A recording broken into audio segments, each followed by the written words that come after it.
আসসালামু আলাইকুম। আমার নতুন আরেকটি ভিডিওতে আপনাদের সবাইকে স্বাগতম জানাচ্ছি। ব্যাংকিং রিলেটেড যে কোনো ধরনের ভিডিও এবং বিভিন্ন ব্যাংক ও ফাইন্যান্সিয়াল ইন্ডাস্ট্রি রিলেটেড সকল ধরনের আপডেট যাওয়ার জন্য যারা নিয়মিত আমার ভিডিও দেখছেন বাট আমার চ্যানেলটি এখনো সাবস্ক্রাইব করেননি, সবার কাছে রিকোয়েস্ট থাকবে আমার চ্যানেলটি সাবস্ক্রাইব করে অবশ্যই বেল আইকনটি প্রেস করে রাখবেন, যাতে ব্যাংকিং রিলেটেড যে কোনো ধরনের নতুন ভিডিও আমি যখনই দিব সবার আগে আপনার কাছে নোটিফিকেশনটি চলে যায়।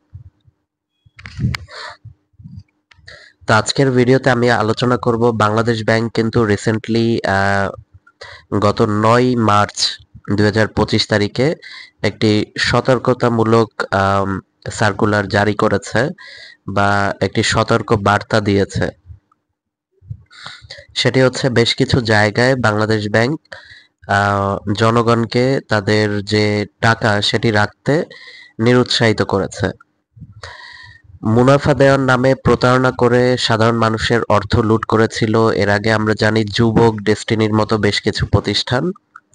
একই প্রক্রিয়ায় আরো কিছু প্রতিষ্ঠান কিন্তু এই কাজটি করে যাচ্ছিল বা বিগত দিনে করেছে। কেন্দ্রীয় ব্যাংক বলেছে যে বিগত সময়ে দেশে কিছু প্রতিষ্ঠান বিধি বহির্ভূতভাবে গ্রাহকের আমানত বা বিনিয়োগ সংগ্রহ করে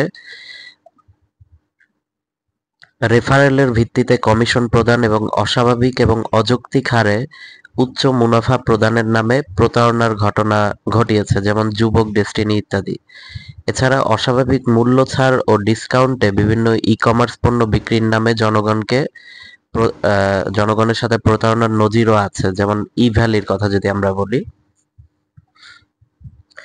তো এরকম যে প্রতিষ্ঠানগুলি আছে বা সামনের দিনে যেসব প্রতিষ্ঠান এই ধরনের কার্যকলাপগুলি করবে সেই সব প্রতিষ্ঠানের সাথে জনগণকে লেনদেন করার সময় সতর্কতা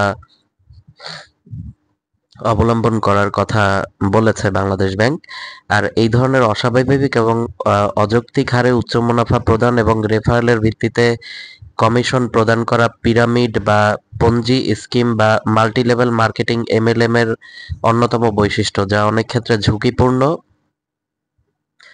এবং গ্রাহকদের বিনিয়োগ হারানোর নজিরও রয়েছে। এসব প্রতারণামূলক ব্যবসার লাভ হতে মুনাফা না দিয়ে একদল গ্রাহকের বিনিয়োগের অর্থ আরেক দল গ্রাহককে তথাকথিত মুনাফা প্রদান করা হয়। এ ধরনের প্রতারণা মানি লন্ডারিং এর আওতাভুক্ত অপরাধ বিধায় অতীতে আইনানুগ ব্যবস্থা গ্রহণ করা হয়েছে। তো এই যে ট্রানজাকশনগুলি আছে এগুলি কিন্তু মানি লন্ডারিং প্রিভেনশন অ্যাক্ট 2012 আর এটার অ্যামেন্ডমেন্ট হয়েছিল 2015। তো সেখানে যে 15টি প্রেডিকেট অফেন্সের কথা বলা হয়েছে এর মধ্যে কিন্তু অন্যতম। আর এগুলি কিন্তু কেন্দ্রীয় ব্যাংক উল্লেখ করেছে যে বাংলাদেশ ব্যাংকের লাইসেন্স ব্যতীত আমানত সংগ্রহ তথা ব্যাংক ব্যবসা পরিচালনা বাংলাদেশ ব্যাংক কোম্পানি আইন 1991 এর ধারা 31(1) প্রদত্ত নির্দেশনার স্পষ্ট লঙ্ঘন। তো সুতরাং ব্যাংক ছাড়া কিন্তু কোনো প্রতিষ্ঠান এই কার্যক্রমগুলি জনগণের কাছ থেকে আমানত সংগ্রহ করে কোনো ধরনের কার্যক্রম সেটা কিন্তু পরিচালনা করতে পারবে না।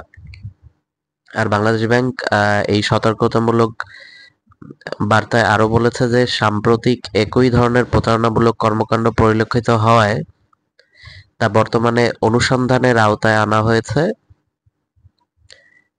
আর এমতো অবস্থায় গ্রাহকের স্বার্থ সুরক্ষা বিবেচনায় দেশের জনসাধারণকে এই প্রকার প্রতিষ্ঠানসমূহের সঙ্গে লেনদেন করার ক্ষেত্রে নিরুৎসাহিত এবং বিশেষভাবে সতর্কতা অবলম্বন করার জন্য পরামর্শ প্রদান করা হয়েছে।